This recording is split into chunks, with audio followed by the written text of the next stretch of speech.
Good morning, calendar week 25. The plot thickens. And yes, I apologise for the awfulness of that pun.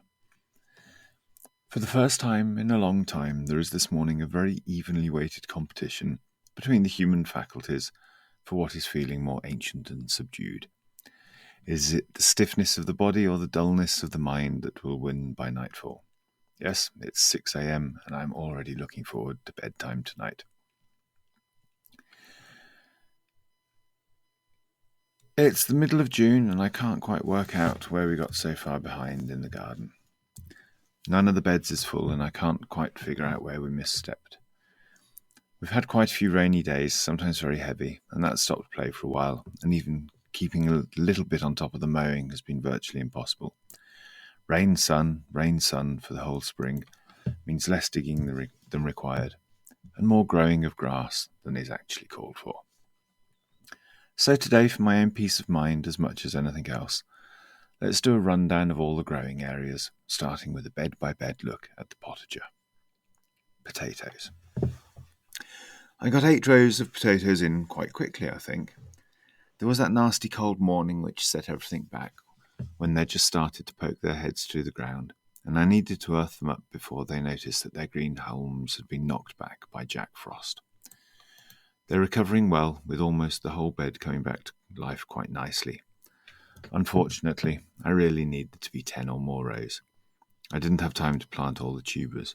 I remember it got very wet all of a sudden. So I went off to do something else, and they never got fully filled in. Since year one at the barracks, I've always had enough potatoes. And I think this will actually also be okay. We have fewer visitors coming this year, so more spuds for the pirate in winter. It's not great, but it's not a tragedy. They're all pretty heavy croppers, so fingers crossed. The roots. We have garlic, onions and carrots in large numbers. These really are the most important things, coming in just behind the big 3, potatoes, tomatoes, beans, in importance. They're also very easy to harvest and store, so even though the roots bed only looks half full, we're not worried here either. It's too late for most of the rest of the roots bed, but we can probably squeeze in some small bulbed, fast-growing stuff, like Swedes, beets, pak choi or spring onions in there. And that should bulk out the variety, colour and textures quite nicely. The mixed salsa bed. There will be no capsicums or chilies or aubergines this year. We have 30 or 40 tomato plants out, but nothing else. And I've not even started to clear half of the bed from its winter cover of green manure/weeds. If I get cracking with it this week, there may be time to throw in a few runs of sunflowers, but not a lot else. There are plenty more tomato plants could go in, so we might just go crazy with those. Greens. We have a ton of lettuce in many different shapes and colours in the greenhouse, and 4 rows of the same doing nicely in the bed. Most of the brassicas are out, and there are definitely enough of them to keep us happy all year. But here again, only half the bed has been cleared, and this one is by far the worst of the lot. I can't see it being finished unless we get quite an influx of volunteers ready with their garden forks. Peas and beans. I just about filled it up last week. There's still a bit of room and we could definitely squeeze in another couple of rows of fast-growing peas, but I seem to have lost the seeds. I swear I had them on my desk and ready to go, but they seem to have been swallowed up by the infinite void that takes things and doesn't bring them back again. But the bean gate is more or less full, and there are 2 rows of single bean poles and 1 long arch, 2 rows of dwarf beans, 2 of dwarf peas, and 1 of climbing peas. None of them has started to push its first sprouts through the stony clay soil, so who knows, they might have all been eaten by mice. That would be a great disappointment. I guess we'll know in the next few days. The pumpkin patch. The last of the 6-year crop rotation. I have pumpkins galore and ready to go, but so far just 8 plants in the field. They're doing that pumpkin thing of looking all healthy and nice above ground, but not even attempting a new leaf.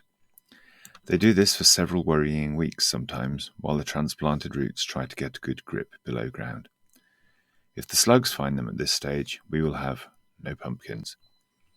As soon as they start putting on new green growth above ground, they will quickly multiply faster than any slugs can knock them back, and we're on the express bus out of Worrytown.